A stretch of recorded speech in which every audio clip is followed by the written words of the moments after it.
Good morning students, how are you. बेटा हमारा history का थर्ड चैप्टर चल रहा है, तो इसके अंदर हम हाफ चैप्टर इसका डिस्कस कर चुके थे। हमने उस दिन डिस्कस किया था कि इसके अंदर जो रिवेन्यू कलेक्शन सिस्टम था उसे 3 पार्ट्स के अंदर डिवाइड किया गया है, परमानेंट सेटलमेंट, रैयतवाड़ी सिस्टम और महलवाड़ी सिस्टम। अब हम इन तीनों के बारे में डिस्कस करेंगे। तो सबसे फर्स्ट आपका आता है परमानेंट। परमानेंट में देखो क्या होता है, लॉर्ड कॉर्नवालिस ने 1793 के अंदर इस स्कीम को स्टार्ट किया था for Bengal, which is popularly known as permanent settlement of Bengal. Okay, आगे है बिहार, उड़ीसा, नॉर्दर्न मद्रास एंड बनारस या वाराणसी, उसके अंदर ये एक्सटेंड हुआ था, फैल गया था, और इसे जमींदारी सिस्टम के नाम से भी जाना जाता है। देखिए इसके अंदर क्या होता है, रिवेन्यू होता है बेटा टैक्स, जिसे हिंदी में कर बोला जाता है। Revenue as fix for an area, ये इसके अंदर इस परमानेंट सेटलमेंट में क्या होता है कि इसके अंदर किसी एक एरिया का जो कर होता है, टैक्स होता है, वो फिक्स होता है, और जो राजा होते हैं और जो जमींदार होते हैं उनकी ड्यूटी लगा दी जाती है कि वो किसानों से टैक्स वसूल करेंगे। और रिवेन्यू वाज फिक्स्ड जमींदार, but at the same time if he could not पे द फिक्स्ड अमाउंट, लेकिन अगर उसी समय के अंदर वो जो किसान होते हैं वो अगर अपना टैक्स पे नहीं कर पाते हैं तो किसान या जमींदार, तो जो जमींदारी है उनसे वो वापस ले ली जाती है। लेकिन इसके कुछ डिसएडवांटेजेस भी थे। जो परमानेंट सिस्टम था इससे क्या हुआ कि जो किसान थे वो बहुत ही ज़्यादा, उनकी जो स्थिति थी वो टेरिबल हो गई, बहुत ही मतलब भूखे मरने लग गए थे। उनके पास पैसा नहीं था, वो पूरी मेहनत करते थे लेकिन उन्हें जितनी वो मेहनत करते थे उन्हें उतना पैसा नहीं मिलता था। And they force the peasant to pay more revenue, और धीरे धीरे करके क्या है, उन्हें फोर्स किया जाने लगा किसानों को कि वो ज़्यादा से ज़्यादा टैक्स जो कर है वो ज़्यादा ज़्यादा दे। और इस वजह से क्या है, उन्हें फोर्स किया गया। तो फोर्स की वजह से क्या है, जो किसान थे वो उन्होंने उसके लिए उनकी जो स्थिति थी वो बहुत भी ज़्यादा टेरिबल हो गई थी और भी भयानक हो गई थी। ओके, ये आपका था परमानेंट। आगे आपका आता है बेटा रैयतवाड़ी। इसे रैयतवाड़ी सिस्टम बोला गया है। जो रैयतवाड़ी सिस्टम है इसे थॉमस मुनरो ने 1820 में 1820 में बॉम्बे और मद्रास में स्टार्ट किया था, इसलिए इसे मुनरो सिस्टम भी कहा जाता है। इसके अंदर देखो क्या होता है, इसके अंदर जो कंपनी होती है मेड अ सेटलमेंट विद रैयत और पीजेंट्स। इसके अंदर जो कंपनी होती है वो सेटलमेंट करती है किसके, किसानों के साथ। एंड इस सिस्टम के according farmer own the land, जो फार्मर होते हैं उनके खुद के खेत होते हैं, लैंड होते हैं, till the time he paid the revenue, जब तक वो जो टैक्स होता है वो देते रहते हैं तो वो लैंड उनके ही रहते हैं, लेकिन जैसे ही वो टैक्स देना बंद कर देते हैं उनसे उनके लैंड छीन लिए जाते हैं। तो ये था बेटा रैयतवाड़ी सिस्टम। आगे आता है महलवाड़ी सिस्टम। देखो महलवाड़ी सिस्टम में क्या था, होल्ट मैकांजे ने 1822 में 1822 के अंदर इसकी शुरुआत की थी। ये एक नया सिस्टम डिवाइस किया था उन्होंने। इसके अंदर क्या था, इसके अंदर देखो बेटा क्या होता है, जो छोटे छोटे विलेज होते हैं उन्हें महल कहा गया था। छोटे छोटे विलेजों को महल का नाम दिया गया था। इसके अंदर जो कलेक्टर्स होते थे वो कौन होते थे, कलेक्टर्स लैंड को मेज़र करते थे और उसके अकॉर्डिंग ही क्या है, उनसे कर लिया जाता था, किसानों से टैक्स लिया जाता था। And calculate the revenue of entire village और महल, और the revenue was not fixed. इस सिस्टम के अंदर जो कर था वो फिक्स नहीं था।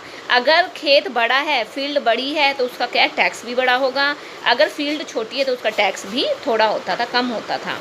और जो ये फिक्स जो रिवेन्यू होता था वो टाइम टू टाइम क्या है, चेंज होता रहता था। इसके अंदर कुछ भी फिक्स नहीं था।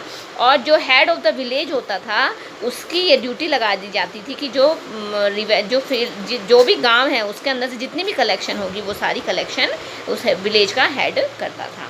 और ये कहाँ कहाँ पर फैला था, यूपी, मध्य प्रदेश और पंजाब के अंदर ये सिस्टम फैला था। ओके, आगे देखो बेटा, a shift from food crops to cash crop. अब इसके अंदर ही क्या आता है, जो फूड क्रॉप्स थी उन्हें कैश क्रॉप के अंदर शिफ्ट किया गया।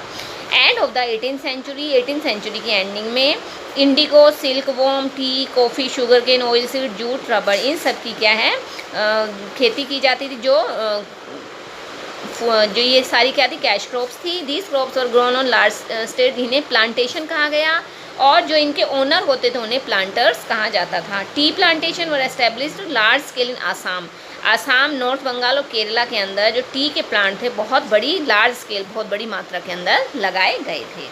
ओके, आगे देखिए बेटा, इंडिगो कल्टीवेशन, इंडिगो होता है नील की खेती, जो नील हम वाइट कपड़ों के अंदर लगाते हैं उसकी खेती को जो होती है उसे इंडिगो बोला जाता है। इंडिगो कल्टीवेशन देखिए, इंडिगो और नील is a natural blue dye, ये नेचुरल ब्लू डाई होती है। एंड विच इज एक्सट्रैक्टेड, जिसे निकाला जाता है लीव्स ऑफ इंडिगो प्लांट, जिसे इंडिगो प्लांट की पत्तियों से निकाला जाता है। It was a popular dye since ancient time, बहुत ही पुराने समय से नील की खेती की जाती है, अंग्रेजों के समय से इसकी खेती की जाती है। In the early 18th century के अंदर Europeans colonies in America and Caribbean also started, और जब 18th सेंचुरी आई तो उस समय जो दूसरी यूरोपियन कॉलोनीज थी जैसे अमेरिका, कैरेबियन, इन यहाँ पर भी क्या है इंडिगो की खेती स्टार्ट कर दी गई थी। The indigo trade in India grew rapidly, तो और जो भारत के अंदर जो इसका नील का व्यापार था बहुत तेज़ी पकड़ने लग गया था। And those who had no money took loan from the company and local banks for growing indigo, लेकिन ऐसे many companies official left their jobs, बहुत सारी कंपनीज थी जहाँ पर क्या है वर्कर्स ने अपनी जॉब छोड़ दी थी और वो क्या बन गए थे, प्लांटर बन गए थे, और उन्होंने बड़ी मात्रा के अंदर नील की खेती शुरू कर दी थी। लेकिन जिनके पास पैसा नहीं होता था वो लोन लेते थे, कंपनी से लोन लेते थे, लोकल बैंक से लोन लेते थे ताकि वो नील की खेती प्रॉपर तरीके से कर सकें। ओके, आगे देखो बेटा, मेथड ऑफ इंडिगो कल्टीवेशन, जो इंडिगो कल्टीवेशन है उसके मेथड्स क्या क्या हैं, तो इसमें 2 मेथड्स होते हैं, निज एंड रॉयटी। निज एंड रॉयटी, निज और निज सिस्टम देखो क्या होता है, विद द सिस्टम ऑफ निज cultivation the planter produce Indigo in lands that he directly controlled. इसके अंदर जो प्लांटर जो होता है प्रोड्यूस करता है वो सब कुछ उसके हाथ में होता है। ही आइदर बोट द लैंड, वो लैंड खरीद सकता है, उसे रेंट पर देता है, जमींदारों को रेंट पर देता है, किराए पर देता है, और उसके अंदर क्या है इंडिगो की खेती करवाता है। लेकिन रॉयल्टी सिस्टम में क्या होता था, under this system the planter for the riots या पीजेंट्स, रॉयट को पीजेंट बोला जाता था, किसान टू साइन अ कॉन्ट्रैक्ट, इसके अंदर क्या किसानों से एक कॉन्ट्रैक्ट साइन करवाया जाता है, और those who sign the contract got cash advances, और जो किसान इस कॉन्ट्रैक्ट पर साइन कर देते थे उन्हें क्या है एडवांस पैसा उन्हें एडवांस दिया जाता था फ्रॉम द प्लांटर्स की तरफ से at low rates of interest to produce indigo. The planter provided seed and drill, जो प्लांटर थे वो किसानों को बीज देते थे और ये इक्विपमेंट्स जो होते हैं खेती के लिए, और बाकी जो कार्य होता था वो सारा किसका होता था, किसानों का होता था। ओके, ये देखो बेटा ब्लू रेबिलियन, अब ये जो नील की क्रांति, लेकिन जो जमींदार थे वो सब क्या है अपने तरीके से कार्य करने लगे, तो इससे क्या है जो किसान थे वो बहुत ज़्यादा नाराज़ हो गए, उन्होंने क्या नील की क्रांति कर दी। There were whispered wide spread revolts by peasant in Bengal in 1859 में बंगाल में क्या है किसानों ने एक बहुत बड़ी क्रांति कर दी। Peasants all over the region refuse to sow indigo, उन्होंने क्या है किसानों ने नील की खेती करने से मना कर दिया। एंड अटैक्ड इंडिगो फैक्ट्रीज, उन्होंने इंडिगो फैक्ट्री के ऊपर अटैक कर दिया। विद बोज एरोस, जिसको जो चीज़ मिली, एरो मिले तो स्वॉर्ड मिली तो स्पीयर्स, और तो और जो व्यूमेंस थी घर की जो लेडीज़ थी उन्होंने क्या घर में जितने भी बर्तन थे, पोट पैन, किचन के जितने भी टूल्स थे वो सारे उस लड़ाई के अंदर लेकर चले गए थे। उस समय नील दर्पण अ play by Dinabandhu Mitra highlighted plight of indigo cultivator, उस समय जो दीन बंधु मित्रा थे उन्होंने एक प्ले लिखा था नील दर्पण नाम से, उसके अंदर जो इंडिगो के कल्टीवेटर्स थे, जो पीजेंट्स थे, उनकी उस समय जो दयनीय स्थिति हो गई थी वो उसके अंदर उन्होंने उसे दर्शाया था।